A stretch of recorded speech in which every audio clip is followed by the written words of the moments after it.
მოვედი ანა მეტრეველის სტომატოლოგიურ ცენტრში, ჩამოვიდა ჩემი კაპები ამერიკიდან და ერთი სული მაქვს მოვირგო და ვნახოთ თუ როგორ მექნება კბილებზე, ამიტომ წამომყევით.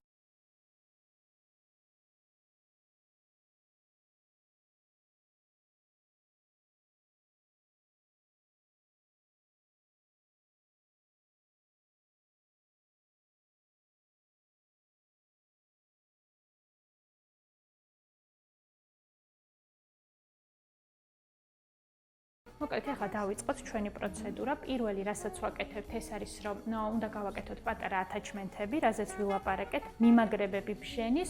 ეს ათაჩმენტები არის თითქმის უხილავი, პლუს კიდევ ის, რომ ზევიდან კაპა გაუკეთდება და ფარავს იგი და ნამდვილად აღარ დაგეტყობათ. ეს პროცედურა უმტკივნეულოა, ცოტა დროს მოითხოვს, ამითი ვიწყებთ.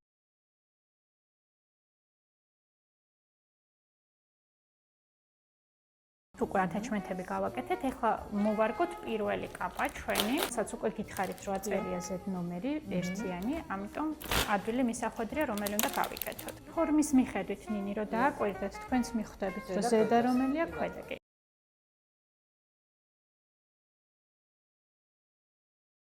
პირველი დისკომფორტი, რაც გექნებათ, ეს არის ცოტა მეტყველებასთან დაკავშირებული. სუფთა ბგერები არ გვექნება 2-3 დღის მანძილზე.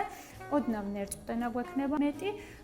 ეს პრობლემა ზუსტად 60 დღეში ალაგდება და მერე იწყებთ იგივენაირად ცხოვრებას, როგორც აქამდე იყო. ყვება ხდება კაპების გარეშე და ასევე იცავთ ჰიგიენას ნორმალურად კაპების გარეშე. მოიხსნით, ჩვეულებრივ გაიხეხავთ კბილებს და კვლავ იბრუნებთ თქვენ კაპას.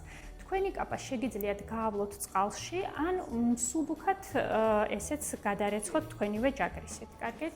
ერიდეთ ცხელ წყალს, იმიტომ რომ ცხელი წყალი ეს და მის ფორმას შეცვლის აუცილებლად და თუ ძაღლი ან კატაშინაური ცხოველი თუ ყავთ სახლში, მოკლედ მოარიდეთ.